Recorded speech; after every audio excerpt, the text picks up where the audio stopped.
And then and there, Irene spent her childhood and youth under the strict supervision of her parents. It would be easier to list the things she could do than the things she couldn't. So when, in the final course at the university, a certain Jose Vicente began to show interest in her and soon after asked her to marry him, the young woman's parents insisted that she accept the offer. Irene herself didn't like that boy very much, but she was used to doing what her parents told her, and she gave in.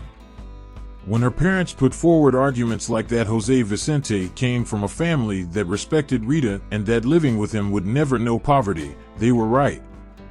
Irene never lacked for anything, but marriage brought little change in her life. She still had many prohibitions as before, only now it was her husband who forbade everything. Jose Vicente won a lot of money and knew how to support the family. The only thing that Irene was able to defend in her life was to work. She worked as a teacher at a music school. The young woman knew very well that she was a very fashionable wife. Her soul felt lighter than a feather as she looked at her baby, and her heart seemed to stop beating. Her husband's parents had lived abroad for a long time and could only meet the granddaughter through photos. Irene's parents said she gave birth because she wanted to, so they wouldn't help her at all. Hearing these things made Irene sad because she had not asked for help either, but simply wanted her grandparents to see their granddaughter.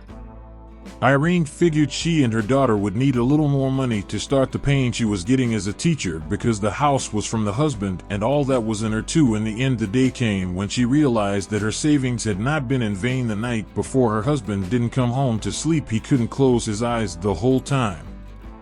His daughter was a little sick and she stayed by his side around 11 o'clock in the morning. Look what I'm saying, together with your things and your daughter, and go from now on. This house will have another owner that I could show my friends without embarrassing myself, and as you'll understand, I'm not willing to pay child support to get her out of trouble. Irene understood. She knew that if it was her husband's parents' business to ask for any certificate to be issued. On the other hand, she was quite happy that she would now be free, and besides her parent, Irene dismissed this from the start, but she hoped they could give her and her daughter a roof over their heads, at least for a while. Having collected most of her things from her daughter in a suitcase and some of her own in another small suitcase, she entered little Martina's room, which was waiting for her. "Mother, I heard. I'm ready." Irene hugged her daughter. "What a smart girl you are." So we go, and the girl believes that when Irene is already in the hall, I will hear you say the following: "Give me the address if you want me to send you the rest of your things. We don't need garbage at home. Tomorrow the cleaning lady comes." Donna Vis was a good woman who knew how to take care of things, so Jose Vicente wouldn't be able to throw them away, even if he wanted to leave the house. "I'll call you." Donna Vis promised to get everything she needed and also said her friend was renting a room, so Irene went to the address indicated. The owner of the apartment was a very kind elderly lady, and when she heard Irene's story, she didn't even want him to pay the rent at first, but Irene assured her that she had a job and a regular income. After all, if the lady rented the apartment, it wasn't on a whim. "I believe we have a lot of things you want us to share with you," Irene told the man. "Thanks, but don't worry, I don't have kids," replied the man. "I'm sorry, I just thought you came for the same reason," since he remembered the owl. "Irene, when I was a child, I also collected everything that was in this park with my mother, and then we did crafts using glue or plastic." As I said, the man started out by saying his name was Felipe and ended up being an interlocutor. It is extraordinary, and also a musician.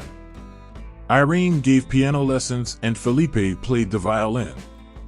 It turned out that they had a lot in common from then on.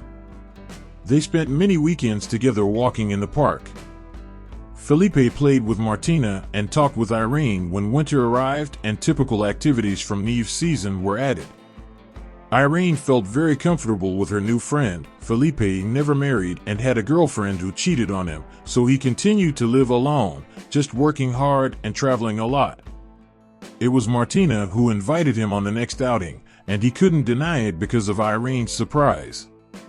He didn't look at her with disapproval when she told him what had happened to her and her daughter. Irene had noticed that she had been in love for a long time, but Felipe didn't take a step towards a relationship while the girl was playing with the leaves.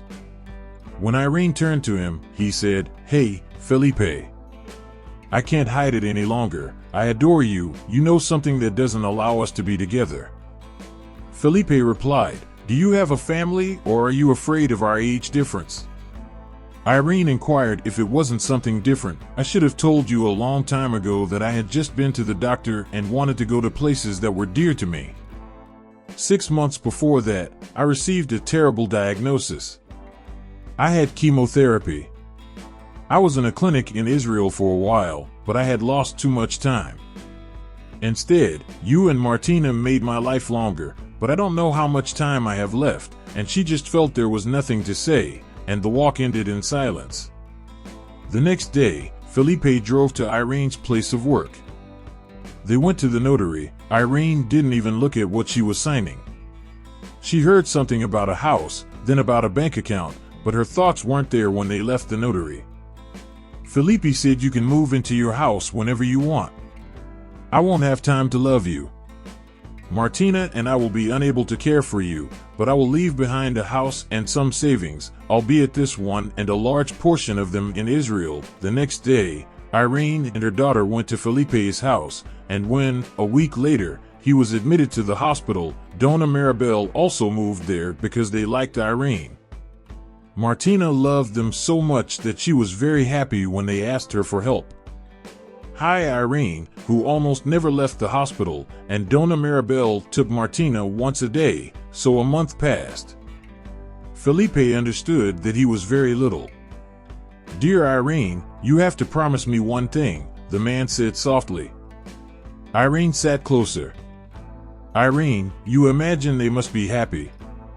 Don't be afraid to let happiness into your life, and don't let anyone treat you like your husband made you happy." "My girls, I promise you," says Irene, stealthily wiping away her tears.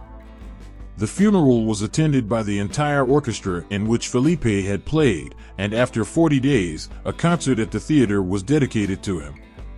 In this concert, Martina rose on stage, sat down at the piano, and played her favorite song. 6 years had passed. Dona Maribel was in charge of the kitchen, and one day there was a gala dinner. Martina won a regional competition. She was already quite skilled at the piano. Irene, Martina, and Borja should return home soon. Irene found her love, who was Borja, and Marte didn't call her father, so the three of them were sitting on the couch at night watching clips of the contest on TV and feeling proud of their daughter. Meanwhile, in another part of town, Jose Vicente watched the same program. He no longer had that look of a high-class knight. The Igbo had already adopted him. He gave his last name during the award ceremony. The girl said, "I dedicate this victory to Felipe, a friend who gave my mother and me faith in life after my father betrayed us." Well, I hope you enjoyed this incredible story. Don't forget to watch the suggested video and share this stories with some friend. See you in the following video.